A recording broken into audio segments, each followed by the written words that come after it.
Hello, and welcome to the Sex Within Marriage podcast. I'm JD, marriage educator, coach, writer, and podcaster. And at uncoveringintimacy.com, we offer a wide range of resources that help couples strengthen intimacy in all areas of their marriage. And it's been a busy summer around here, but we're going to catch up on some anonymous questions that came in. For those who are new, these questions come straight from our anonymous Have a Question page. I don't know who they are, nor do I have any contact with them to follow up or ask more questions. Whatever is submitted is all the context that we have. I post these in our supporters forum when they come in, and then every once in a while we round them up and make a blog post and a podcast episode of them.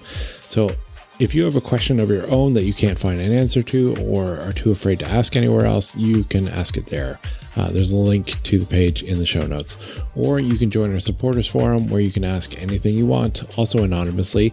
But there you can get to interact with the community and myself, provide more context, and hopefully get more help. Most people donate between $5 and $10 a month, although if money is tight, even $1 a month will get you in. It's really just a way to keep out the trolls and to help us pay for our hosting costs.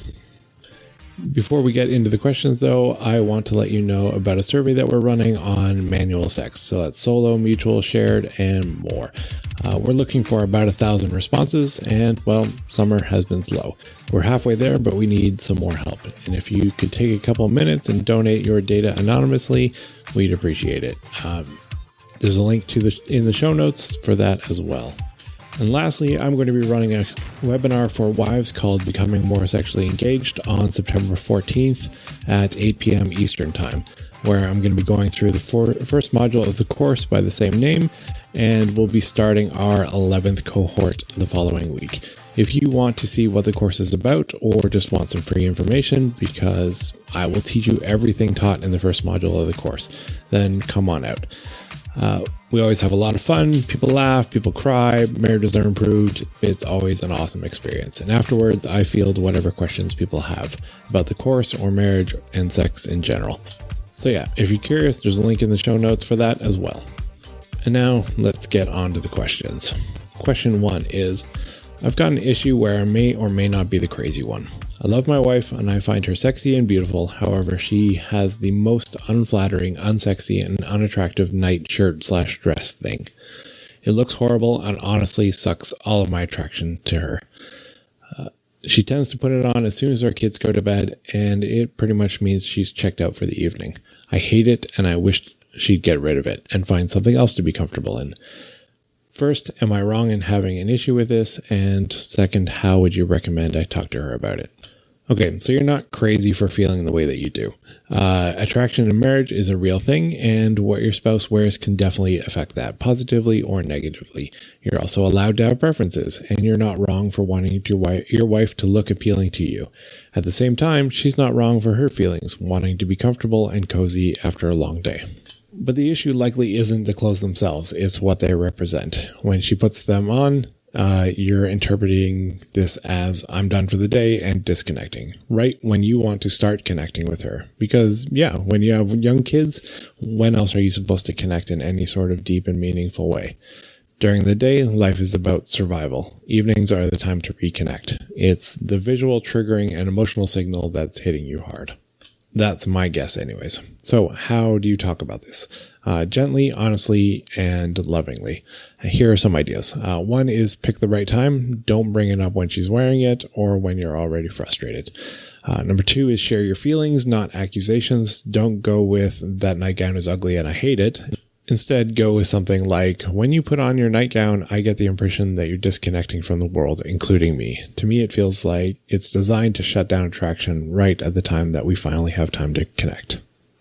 And then offer solutions. Offer to go shopping together for some nightwear that's both comfortable and sexy. And then ask about her side. Maybe it doesn't mean to her what you think it's signaling. And marriage is full of these little friction points. If you approach it like a team problem to solve, like how do we both end the day in a way that feels good for each of us, then you'll likely get further than if you make it all about the clothing. And solving problems together is important for a relationship. It builds trust and connection. Struggles like this are common. How you handle them is what matters. You will either handle it poorly or not at all, which will lead to resentment, or you will handle it well, which will lead to connection and be a springboard for talking about deeper issues related to attraction, intimacy, and end-of-day rituals. For us, when our youngest two go to bed, we go to bed. The clothes come off and we do something together, like watching TV, reading a book, sharing videos I save for her on TikTok or Facebook. We don't disconnect after the kids go to bed. We intentionally reconnect. So, if you're looking to reconnect after the day, find some ritual that works for you. Question 2 is, I have a question about whether using a vibrator on yourself is wrong. No porn or other thoughts involved, just a release until we get to be intimate again. Now, my personal belief is that sex should be experienced within a long-term committed relationship, and all sexual experiences should be shared within that relationship. Because when you separate sex from the relationship, problems happen. It gets easier to not fix sexual issues in the relationship. It's easier to leave the relationship because you no longer see it as your only source for sexual release. You send a message that sexual release is more important than connection. You train your brain not to look to your spouse for sex, and on and on and on. I have a bunch of blog posts on this topic if you want to explore that or argue. I know many people will want to. There's a link in the show notes to one that contains link to all the other posts on the topic. Now, if you want to use the toy with your spouse, I say go for it. Now, for anyone who's listening, if you want to share your thoughts anonymously, fill out the survey and share them there. Question 3 is, how do I get my husband to instigate sex with me? We are doing it on average once or twice a week, but that is all me. I tried talking to him about it, and every time he says he will try to do more often. I even got back on birth control for this reason because I thought he would be more interested in having sex with me if there was no condom involved. I don't know what else to do. I'm starting to feel self-conscious about this. He doesn't watch porn to my knowledge. We've been married for 5 years and have one toddler who goes to bed at a decent hour. So, first off, you're not alone. Many wives who have a higher drive feel like they're the odd one out. But the truth is that in about a quarter to a third of marriages, the wife actually has the higher sex drive. Desire levels also fluctuate over time depending on age, health, stress, medication, sleep, and more. What makes it harder for wives is all the stereotypes. Our culture constantly shows men as the ones who always want sex, always initiating, and often being rejected. What we don't see are the men who struggle with low or lower drive compared to their wives. They tend to be quieter about it, less likely to talk to friends or seek help. So it feels rare, even though it isn't. On top of that, cultural messaging in the last few decades has trained men to avoid stereotypically male traits like assertiveness. Many men have been taught that showing sexual initiative is pushy, unattractive, and even wrong. And after a lifetime of that programming, it can be really hard to suddenly flip the switch and confidently initiate, even when their wife says she wants it. Some men also stop initiating because of rejection, whether in this relationship or a past one. Even a handful of painful experiences can be enough to make a husband decide, consciously or not, that it is safer to wait for his wife to start things. So, what can you do? One very practical option is to schedule who initiates. Divide up the week. Maybe you take Monday through Wednesday and he takes Thursday through Saturday. Sunday is open for whoever feels like it. That way, each of you takes a responsibility to initiate within your window. Put it right in the calendar as a repeating event because, quote unquote, trying harder without a plan usually does not get very far. This not only solves the who's supposed to start question, but it gives him a clear, low-pressure framework. He knows what is expected, he can plan for it, and over time it can help him build the habit of taking initiative. And one more thing, please don't let his hesitation make you feel undesirable. The fact that you're having sex shows that you're attractive and desirable to him, otherwise you would not be connecting sexually at all. What you're really running into is not a lack of attraction, but a lack of a working system for initiation, and that is fixable. A big part of the coaching I do is helping couples turn desire into a plan, because most of the time both partners want a better sex life, they just don't know how to get there. This is one of those areas where a plan can make a big difference. All right, question 4. I need something to spice up the sex life in my marriage. I want to give my husband a surprise threesome with another woman. I don't want to do anything with her. I'll just drink a glass of wine and watch the show. At this point, I don't know what to do. Help. So I would not do this. I've heard too many "this is how my marriage ended" stories involving threesomes. It's still adultery even if both spouses agree to it, and there's a reason we're commanded not to engage in that sort of behavior. Besides, there are so many other things that a couple can do to spice things up. If you're looking for ideas, check out our sexploration list. There's a link to a sample one in the show notes. The sexploration list has literally hundreds of things that you could choose from, none of which involve anyone other than your spouse. But don't do the threesome. That's just asking for trouble, in my opinion. All right, question 5. I'd be interested to know how often scent factors into choosing a spouse. This could be their choice of fragrance or their natural scent. Yeah, this is a good question. So scent plays a much larger role in attraction than most people realize. Our sense of smell is deeply tied to the limbic system of the brain. It's the part that governs memory and emotion. This is why certain smells can instantly transport you back to a moment in your life. Because of this, the way someone smells can trigger automatic associations with past experiences and the emotions tied to them, for better or worse. This could be their natural scent or a fragrance that they use. On a biological level, research suggests women often prefer the scent of a man whose immune system markers, their MHC genes, complement their own. For example, if she's weak in one marker, she may be more attracted to a man who's strong in that same marker, but less drawn to a man with a similar deficiency.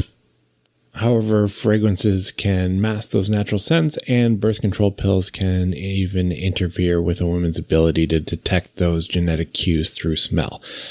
There have been cases where women stop taking birth control and then suddenly realize they cannot stand the natural scent of their partner. For that reason, I generally would not advise using hormonal birth control while dating because it could set you up for difficulties later on. All right, moving on. Question 6 is... Hi, Jay. I've got a question in regard to a woman's recovery after pregnancy. My wife and I had our second child about 5 months ago, and we haven't done anything sexual yet. I've read that the times vary for when a woman feels comfortable having any form of sexual intimacy, so I haven't pushed the issue at all. I made that mistake after our first child was born, and it didn't go well. I think we ended up waiting about 8 months before we had sex after that child was born, and I'd rather not go down that road again. Another important aspect of this is that we didn't have sex during the pregnancy either. I tried to initiate throughout, but she was either feeling too sick or too tired or maybe just too disinterested to go for it. So we're basically going on 4 months without any form of sexual intimacy. I can feel the distance between us. I would assume she can too. I'm trying not to be the jerk husband who only cares about sex, but I'm just feeling really lost. I want to be sensitive to her needs, and I want to talk about it, but how can I approach this while also being sensitive to the fact that she may not be ready after having a baby? Part of me thinks trying to talk about it will just make things worse. I'm trying to tread lightly, but ultimately I don't think it's helping either of us, and it's basically at the point where I'm trying to act like everything is okay when it definitely isn't. Any advice you can provide would be greatly appreciated. So that's a difficult position to be in. You're right that recovery after pregnancy varies a lot. Some women are physically ready within weeks, some need less, some need more. The standard 6-week number given is enough time to make sure the uterus has contracted back to its normal size, the cervix is closed, stitches or incisions have been healed, and make sure that there are no obvious complications. Beyond that, there are still the hormonal changes, sleep deprivation, body image issues, emotional exhaustion, and stress that can all lower desire or even willingness. Add in another kid, and that just compounds it. That said, 14 months without any physical intimacy is understandably hard, and pretending it's fine isn't likely helping either of you. 5 months post-birth without any other complications is also quite a long time. She's probably very aware of it, but afraid to say anything, just like you are. Also, for many women, the longer sex is avoided, the harder it can feel to start again. And that's a problem because physical intimacy is one of the main ways a couple stays connected. Avoiding the topic doesn't remove the distance being created, it quietly increases it. So, what can you do? First, you have to have a conversation about it. Something like, hey, can we talk about our sex life? I don't want to push you or rush you, but I'm also really starting to feel the distance between us grow, and I don't like that. I really miss being close to you. Can we come up with a plan to restart things again? In that plan, maybe separate intimacy from sex. Sex might just be too much of a mountain to climb right off the bat, so start things easier. Cuddling, kissing, massages, non-sexual touches, then do all those things naked, and then make the touches more sexual. Let her see if her body responds. If not, then check the underlying issues. Could be hormonal, thyroid issues, postpartum depression, physical pain, feeling overwhelmed, low iron, and a bunch of other things that are common to new mothers. Solving those will fix far more than just sex. Lastly, you're not being a jerk for wanting this. Desire for intimacy is a healthy, God-given part of marriage, and any stop to sex should include conversations between you two. This shouldn't just be an assumption. You shouldn't have to read her mind. This is something you should have a conversation with. And it really should have started 14 months ago. Or longer, really. Once you found out you were pregnant, I probably would have had a conversation then to say, hey, last time didn't go so well. What can we do better this time? And I'd stop hiding that it's bothering you. I mean, hiding it isn't helping. She's probably just thinking that, well, it's fine. We can just keep waiting. Because she's getting all of her oxytocin needs met by a new baby. You aren't. And it's not right that you should be oxytocin starved just because she feels comfortable. And that's not to say that she should be forced to have sex. I'm saying that it's not okay that she can unilaterally make this decision without even a conversation.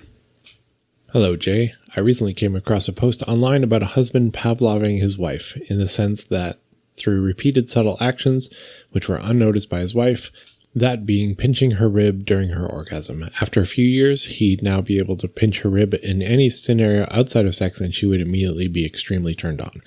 I can't figure out whether this classic conditioning is okay or not. On the one hand, it seems pleasant and meant with good intentions, while on the other, I can already see the argument being made for it being manipulative and selfish. So I suppose that my question is whether or not you've come across this sort of thing before, and what are the morals/ethics behind it. Yeah, this is textbook classical conditioning, where you pair a stimulus with a strong emotional or physical state until the stimulus alone can trigger it. Humans can be conditioned like this, just like Pavlov's dog, and it shows up in all sorts of contexts. Now, we use this with bedtime rituals for kids. When our kids were little, evening prayers were often said by rote. Now I lay me down to sleep, and on and on and on. I wasn't sure I would be able to remember it when we had kids and started putting them to bed. But the moment my wife started, now I lay, the rest came back instantly. That's programming. And sure enough, halfway through, we are all yawning every single time. It preps everyone for sleep. That is classical conditioning. Take note, parents. Bedtime prayers are magic. Of course, it's also important to model non-rote praying, but this routine has its place. Of course, conditioning can also be used in less noble ways. Think of Subway. They are always baking bread and then blowing the smell across the whole plaza. And as soon as you smell it, you are hungry. So, what about ethics? For me, it comes down to context and consent. I tell my coaching clients up front when I'm going to use brain tricks to help them have a better marriage. And they're fine with it, happy even, because the goal is for their benefit and I'm doing it with their consent. So why not use psychology hacks to improve your life, right? So if your spouse is aware and okay with you brainwashing them in small ways and it's genuinely for their benefit, then sure, why not? But if they don't know, it gets murkier. Personally, I know my wife well enough to gauge what she'd be fine with and what she wouldn't. She happens to like surprises and likes me taking the lead, so this fits our dynamic. I can't say if it would fit yours or anybody else's. What I can say is this: if it isn't for their benefit, then no, it's definitely not okay. And if you aren't sure, then have a conversation about it. And I mean really sure, because if you get caught doing it and they realize what you've done without their consent and they're not okay with it, you're going to break a lot of trust. All right, question 8. How do I keep myself from becoming distant from my husband? Lack of sex and other types of intimacy have me feeling like a burden, undesirable and unwanted. He does all kinds of acts of service around the house and yard and sometimes cooks for our family, but I'm the one who has to initiate dates, sex, hugs, kisses, cuddles, and romance. What's that? Crazy thing is, my husband and I have been married for 25 years, gone through some major moves, job changes, both of us, and illness, both of us together, and get along pretty well. We're both Christians. We each consider the other to be our best friend. We've been practicing communicating better, especially over the last year. My husband is amazing in bed, and we both enjoy some spicier things, but he doesn't desire physical connection, and so it doesn't happen often. I try to give him space. I have to verbally ask for a hug or kiss or sex. He will give me a hug or a kiss, but sex many times is either a no, or it gets put off until the next day, then the next, and then the next, until I get tired of asking and just give up until my hormones demand it of me again. I've been trying not to ask very often, especially if he's stressed or overworked. I've been trying not to let it bother me that he isn't interested in touching me or having me touch him, except holding hands. But my heart was absolutely broken last night when he said no to any sexual touching. Heart absolutely broken, shattered. He offered to cuddle with me, but I couldn't because it would have made us both miserable with my stupid libido going berserk. But I truly do love the guy. So I swallowed my hurt, asked about his day, and asked more questions about his project until he was too tired to say anymore. Then I rolled over, silently forgave him, silently counted my blessings, silently prayed for him and our kids and my friends, and silently cried myself to sleep sometime after 3 a.m. When I answered your manual sex survey this afternoon, I realized that our situation has reached a point that we need to seek counseling. But I've asked him about counseling 3 other unrelated times, to keep our marriage healthy and get an objective view so that we can beat off any problems before they get big, and he's absolutely against it. So I sit taking care of the kids with tears leaking out from time to time while he lovingly serves our family by cleaning up the yard and mowing. Yes, we're busy. We're stressed with huge work projects. His is almost over. Mine are perpetually renewed. We have kids, we have church responsibilities, we have older parents, and my husband is losing me without realizing it. I can feel myself shutting down. I don't want to be lost, but I think I'm beginning to grieve the loss of something, and it scares me. So, like I asked at the beginning, how do I keep myself from becoming more and more distant from my husband? Thanks in advance for any advice. So, there are definitely some overlaps here with the earlier question that I won't bother repeating, and instead we'll focus on what is unique here. Because you're right, God designed marriage for intimacy, not just sharing a house and a to-do list.